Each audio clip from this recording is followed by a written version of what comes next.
సాయిరామ్. సమర్థ సద్గురు సాయినాథ్ మహారాజ్ కి జై. ముందుగా మన సాయి కుటుంబ సభ్యులందరికీ నమస్కారం అండి. అందరూ కూడా సుఖంగా, సంతోషంగా, ఆరోగ్యంగా బాగుండాలని మనస్ఫూర్తిగా కోరుకుంటూ ఈరోజు వీడియో మొదలు పెడుతున్నాను. ఇక ఈరోజు వీడియోలో బాబాగారు ఏం చెప్పబోతున్నారు అంటే, తల్లి ఈ శుభగడియలు ఆనందంతో స్వీకరించమ్మా. వెంటనే గోవిందుడి నామం ముట్టి చూడు. అదృష్టం ఉన్నవారికే ఇది సొంతమవుతుంది అని బాబాగారు మనకు ఆనందాన్ని పంచుతున్నారండి. శుభ గడియలను స్వీకరించమని కోరుతున్నారు. కాబట్టి తప్పకుండా ప్రతి ఒక్కరూ బాబాగారి మీద నమ్మకంతో గోవిందుడి నామాన్ని ముట్టుకొని చూద్దాం. బాబాగారు ఏం చెప్పబోతున్నారో, బాబాగారి సందేశం ఏంటో తెలుసుకుందాం. ఏ శుభగడియలు మనకు అందించబోతున్నారో ఈ వీడియో ద్వారా ఆ అదృష్టం ఏంటో తెలుసుకుందాం. మరి బాబాగారు చెప్పే ఈ సందేశం నిజంగా మన జీవితంలో ఒక గొప్ప మార్పు రాబోతుంది. తల్లి, ఈరోజు నేను చెప్పబోయే ఈ సందేశం నీకు ఎంతో ఆనందాన్ని ఇస్తుంది.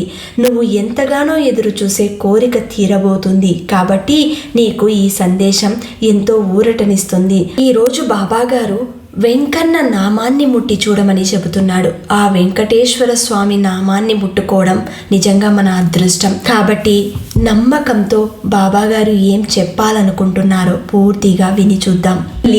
నేటితో నీకున్న ఆపదలన్నీ కూడా తొలగిపోతాయి. ఎందుకంటే ఈ సాయి ఇస్తున్న సందేశం నువ్వు గ్రహించగలిగితే ఈ రోజుటితో నువ్వు ఏ కోరికతో అయితే మదన పడుతున్నావో ఆ కోరిక కూడా తీర్చడానికి నేను సిద్ధంగా ఉన్నాను. తల్లి, ప్రతి క్షణం నువ్వు నా కోసమే ఎదురు చూస్తూ ఉంటావు. నా గురించే ధ్యానిస్తూ ఉంటావు. నీ కష్టాన్ని చెప్పుకొని మదన పడతావు. ఎప్పుడూ కూడా నీ వాళ్లతో సంతోషంగా ఉండటానికే ప్రయత్నం చేస్తావు. ఎన్ని బాధలు ఉన్నా కూడా వారితో చెప్పుకోవడానికి సంకోచిస్తావు. నువ్వు నాతో చెప్పుకోవడానికి కూడా కన్నీటి ఆవేదనతో వ్యక్తం చేస్తావు తల్లి. అందుకే నువ్వు నాకు ఎంతో ప్రీతికరమైన బిడ్డవి. నువ్వు ఇంత మదన పడుతూ ఉంటే నేను చూస్తూ ఊరుకుంటానా తల్లి? నీకు ఎవరైతే అన్యాయం చేశారో నీ చుట్టూ ఉన్న వాళ్ళు నిన్నెప్పుడూ కూడా ఏదో ఒక మాటతో అంటూ నిన్ను బాధపడుతూ ఉంటారు. అలాంటి వారిని శాశ్వతంగా దూరం చేస్తాను. అంతేకాదు, నువ్వున్న గొప్ప స్థాయిని చూసి తిరిగి వారే వచ్చి క్షమించమని వేడుకుంటారు. నువ్వున్న స్థాయిని చూసి ఈర్ష్యపడేలా చేస్తాను తల్లి. అంత గొప్పగా నువ్వు ఎదగబోతున్నావు. ఇక రాబోయే రోజులన్నీ కూడా సంతోషంగా మారబోతున్నాయి. నువ్వు ఎన్నో రోజులుగా నీ భర్త కోసం ఎదురు చూస్తున్నావు. నా బిడ్డలను నేను పోషించుకోలేకపోతున్నాను బాబా, నాకు నా భర్త సహాయం కావాలి, నా భర్త ప్రేమను నేను పొందాలి అని నువ్వు ఆరాటపడుతున్నావు తల్లి. ఎన్నో రోజులుగా ఇది నాతో చెబుతూనే ఉన్నావు. నీ భర్త మనసులో నీ స్థానం పొందాలి అంటే, నీ స్థానం ఉండాలి అంటే ముందు నీ భర్తలో మార్పు రావాలి. ఆ మార్పు రావడానికి నేనెన్నో విధాలుగా ప్రయత్నం చేస్తున్నాను. నా బిడ్డ సంతోషంగా ఉండాలన్నదే నా ప్రయత్నం. తల్లి, నీ అనారోగ్యం గురించి ఎలాంటి చింత పెట్టుకోవద్దు. ఎందుకంటే నీకు నీ ప్రక్కనే ఈ సాయి ఉన్నాడు. నీకు ఊది సహాయంతో నీకున్న జబ్బు కుదుట పడుతుంది. అప్పుడు నువ్వు ఆరోగ్యంగా ఉండి జీవిస్తావు. ఈ సాయిని నిత్యం జపిస్తూ ఉండు. సాయి నామాన్ని ఎప్పుడూ కూడా ఉచ్చరిస్తూ ఉండు. ఎలాంటి కష్టం వచ్చినా కూడా చెడు మాటలు పలకకుండా సాయిని తలుచుకో. ఆ క్షణం నువ్వు పడుతున్న బాధని దూరం చేస్తాడు ఈ సాయి. ఈ సాయి మీద నీకు నమ్మకం ఉంది కాబట్టే నీకు ఈ మాటలన్నీ చెబుతున్నాను. తల్లి, నీ బిడ్డల గురించి, భవిష్యత్తు గురించి ఆలోచిస్తూ ఏడవకు. నీ భర్త తిరిగి వస్తాడు. నీ బిడ్డల భవిష్యత్తు కూడా ఎంతో ఆనందంగా ఉంటుంది. వారు ఉన్నత స్థాయిలో ఉండడానికి ఈ సాయి తప్పకుండా సహాయం చేస్తాడు. నీ వాళ్లతో నువ్వు సంతోషంగా ఉండడమే నాకు కావలసింది. తల్లి, నువ్వు ఏ క్షణంలో కూడా శ్రద్ధ సబూరిని కోల్పోవద్దు. సహనంతో నువ్వు అన్నీ అనుభవిస్తేనే రాబోయే రోజులన్నీ సంతోషంగా మారుతాయి. ఇక నీ పెద్దవాళ్లతో నువ్వు ఎంత గౌరవంగా బ్రతికితే అంత తొందరగా ఉన్నత స్థాయికి చేరుకుంటావు. నీ మనసు ఎప్పుడు బాలేదు అని అనిపిస్తే ఆ క్షణం ఈ సాయిని తలుచుకో. సాయి ముందర కూర్చో. సాయినే చూస్తూ ఉండు. సాయి నీకేదో ఒక రూపంలో సందేశం ఇస్తాడు. సాయిని చూస్తూ ఉన్నంతసేపు నీకు ఎంతో ఆనందం కలుగుతుంది. నువ్విక ఎలాంటి దిగులు పెట్టుకోవద్దు. ఆందోళన అసలే చెందకు. బాబా, నేను నీ భక్తురాలిని. నిన్ను తలుచుకోని క్షణం అంటూ లేదు. అనుక్షణం నిన్నే ఆరాధిస్తాను, నిన్నే పూజిస్తాను. ఎన్నో సంవత్సరాలుగా నిన్నే ఆరాధిస్తున్నాను. నాకు ఊహ తెలిసినప్పటి నుండి నిన్నే వేడుకుంటూ ఉన్నాను. ప్రతి బాధ నీతో పంచుకుంటున్నాను. అయినా సరే ఎందుకు బాబా ఇన్ని కష్టాలు ఇచ్చావు? ఎప్పుడూ నేను నీ ధ్యాసలోనే ఉన్నాను కదా, ఎక్కడైనా తప్పు చేశానా? మరి ఎందుకు ఇన్ని కష్టాలు ఇచ్చావు అని నీ మనసు నాతో ప్రశ్న వేస్తుంది తల్లి. అలాంటి ప్రశ్న ఉంటే ఒక్కసారి నేను చెప్పేది అర్థం చేసుకో. ఈ జన్మలో నువ్వు అంతా నిజాయితీగా, న్యాయంగా, ధర్మాన్ని అంటిపెట్టుకొని నువ్వు బ్రతుకుతూ ఉంటే ఖచ్చితంగా నువ్వు ఎప్పుడు చేసుకున్న కర్మనో అయితే ఇప్పుడు అనుభవిస్తున్నావు అని అర్థం. ఎందుకంటే ఈ కర్మ అనేది నీ భౌతిక శరీరం చుట్టూ ఒక మాయలా తిరుగుతూ ఉంటుంది. ఎప్పుడైతే నువ్వు దానిని పూర్తిగా అనుభవిస్తావో వెంటనే అది నిన్ను విడిచి వెళ్ళిపోతుంది. అప్పుడు నీకు అన్ని సంతోషాలే కనిపిస్తాయి. నీ జీవితం ఎప్పుడూ సుఖంగా ఉంటుంది. మరి బాబా దుర్మార్గులకు ఎందుకు అంత సంతోషాన్ని, అంత వైభవమైన జీవితాన్ని ప్రసాదిస్తావు అని అడిగితే అది వారు చేసుకున్న కర్మానుసారంగా వారు అనుభవిస్తూ ఉంటారు. ఎప్పుడూ కూడా ఎవరైతే మంచిని అంటిపెట్టుకొని ధర్మబద్ధంగా పనులు చేసుకుంటూ న్యాయంగా బ్రతుకుతూ వారి కష్టార్జితాన్ని మాత్రమే నమ్ముకుంటూ బ్రతుకుతూ ఉంటారే వాళ్ళెప్పుడూ కూడా పేదరికంలో ఉన్నా కూడా ఆ భగవంతుని దృష్టిలో కోటీశ్వరులు. కాబట్టి ఏ సమయానికి భగవంతుడు ఏమివ్వాలో ప్రతి మనిషికి నిర్ణయించి ఉంటాడు. మనం ఎప్పుడు మంచినే ఆలోచించాలి. యోగ్యమైన దానిని మాత్రమే 10 మందికి ఉపదేశించాలి. ఎవరి కర్మ ఎలా ఉంటే అలాగే తప్పకుండా జరిగి తీరుతుంది. నేను అన్ని ప్రదేశాలలోనూ వ్యాపిస్తూ ఉంటాను. నేను లేని ఖాళీ చోటంటూ లేదు తల్లి. తల్లి, నా బిడ్డలెప్పుడూ కూడా నా గురించి ఆలోచించే వారి పట్ల నేను కూడా వారి పట్ల అంతే దీర్ఘంగా ఆలోచిస్తూ వారి సంతోషం కోసం ఎదురు చూస్తూ ఉంటాను. ఎప్పుడెప్పుడు వారు అనుభవిస్తున్న కష్టం నుండి బయటపడతారా అని చూస్తూ ఉంటాను. నేనెప్పుడు నా గురువు దగ్గర కోరుకునేది ఒక్కటే, నన్ను నమ్ముకున్న వారు నా బిడ్డలందరూ కూడా సంతోషంగా ఉండాలి అని వేడుకుంటాను. నా గురువు చెప్పిందే నేను చేస్తాను. ఎవరైతే వారి ప్రేమకు నన్నే లక్ష్యంగా చేసుకుంటారో వారు నాలో ఐక్యమైనట్టు భావిస్తాను. ఎందుకంటే వారు నిత్యం నన్నే స్మరిస్తూ ఉంటారు.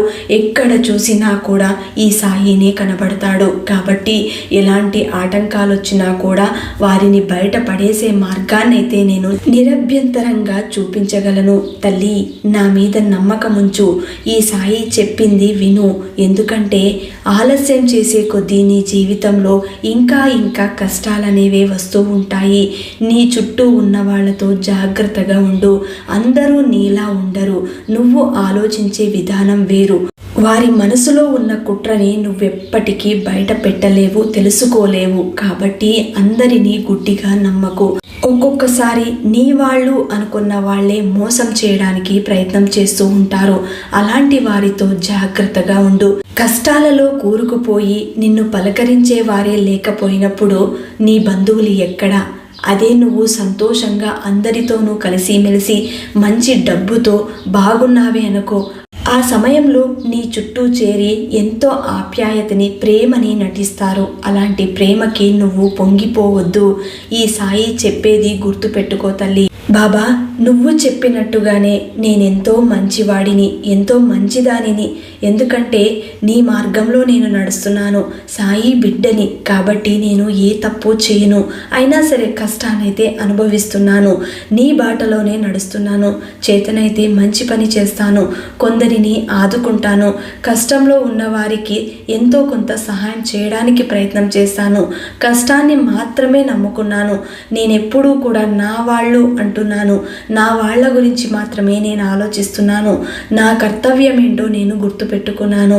మరి అయినా సరే ఎందుకు ఈ కష్టం? ఎన్ని రోజులు ఈ బాధ నేను అనుభవించాలి? నాకు ఇక ఓపిక లేదు.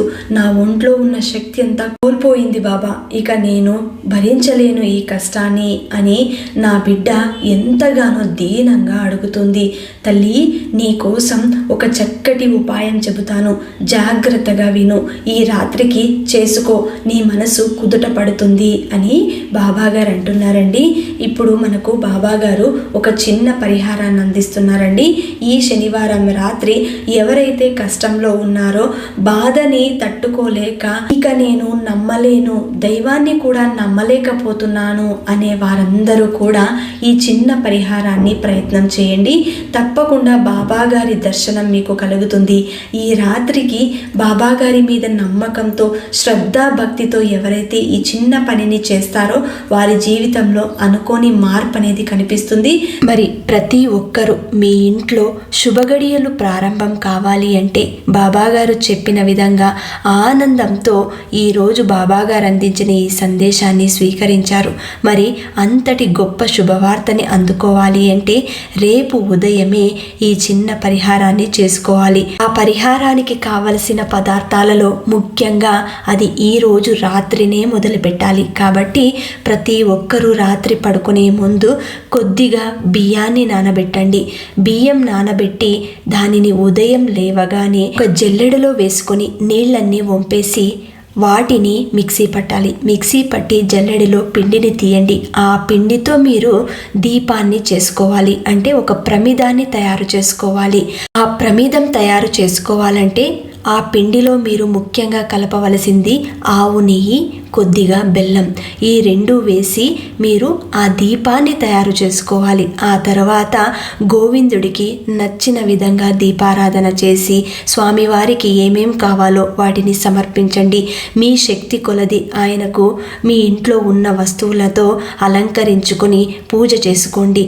ఆయనకు ముఖ్యంగా పూజలో చిల్లరను ఉంచాలి. ఎందుకంటే ఆయన వడ్డీ కాసుల స్వామి కాబట్టి ముందుగా ఆయనకు చిల్లరని పెట్టాలి. మీకు ఎంత తోచితే అంత చిల్లరను ఆయన పాదాల ముందు ఉంచవచ్చు.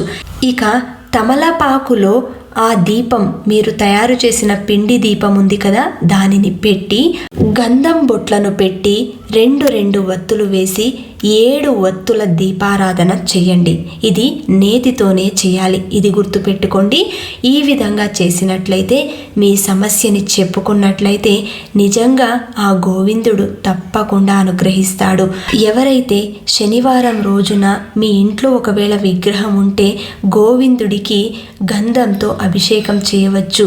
అలా అభిషేకించిన నీళ్లను తీసుకెళ్లి తులసి కోటలో తులసి మొక్కకు వేయవచ్చు. అలా వేసి తులసి మొక్కని నమస్కరించుకోండి. ఎందుకంటే గోవిందుడి తల్లి తులసి మాత కాబట్టి శనివారం రోజున తప్పనిసరిగా గోవిందుడికి తులసి మాలను సమర్పించాలి. లేదంటే కొద్దిగా తులసినైనా కానీ పాదాల ముందు ఉంచవచ్చు. లేదంటే చిత్రపటానికి ఒక మాలగా కట్టి కూడా వేయవచ్చు. అలాగే శనివారం రోజున తప్పనిసరిగా తులసి కోట దగ్గర దీపాన్ని వెలిగించండి. ఇలా ఎవరైతే శనివారం రోజున ఆ వెంకన్న స్వామి అనుగ్రహం పొందడం కోసం ఈ పరిహారం చేస్తారో వారికి ఆ వెంకటేశ్వర స్వామి అనుగ్రహం కలుగుతుంది. మీరు ఎంతో ఆనందంగా ఉంటారు. ఇలా మీరు కనీసం అంటే 7 శనివారాలు ప్రయత్నం చేయండి. తప్పనిసరిగా మీ కోరికలు 7 శనివారాల దాకా అవసరం లేదు. ఒకే ఒక్క శనివారంలోనే ఆ తండ్రి తీర్చేస్తాడు. ఇంత గొప్ప అదృష్టాన్ని మనం ఎందుకు కాదనుకోవాలి? ఈరోజు బాబాగారు అందించిన ఈ సందేశం నిజంగా మనకు అదృష్టం లాంటిది. ఇంత అదృష్టాన్ని మనం కాదనుకోకూడదు. తప్పనిసరిగా ప్రయత్నం చేయాలి. ఎక్కడో ఏ జన్మలో చేసిన పాపపుణ్యాలో కానీ ఈ జన్మలో మనం అనుభవిస్తూ ఉండవచ్చు. అవన్నీ తొలగించుకోవడానికి మనం చేసిన కర్మలు తొలగిపోవాలని బాబాగారు ఇస్తున్న అవకాశమని మనం భావించాలి. మరి ఈరోజు బాబాగారు అందించిన ఈ సందేశం మీ అందరికీ ఎంతగానో నచ్చింది అని భావిస్తున్నాను. నచ్చిన వాళ్ళందరూ శ్రద్ధ సబూరి అని కమెంట్ చేయండి. అలాగే ఈ వీడియోని 10 మందికి అందేలాగా షేర్ చేయండి, లైక్ చేయండి. మళ్ళీ ఇంకొక మంచి వీడియోతో మీ ముందుంటాను. అంతవరకు సెలవు. సర్వే జనా సుఖినో భవంతు. సర్వం శ్రీ సాయినాథార్పణమస్తు.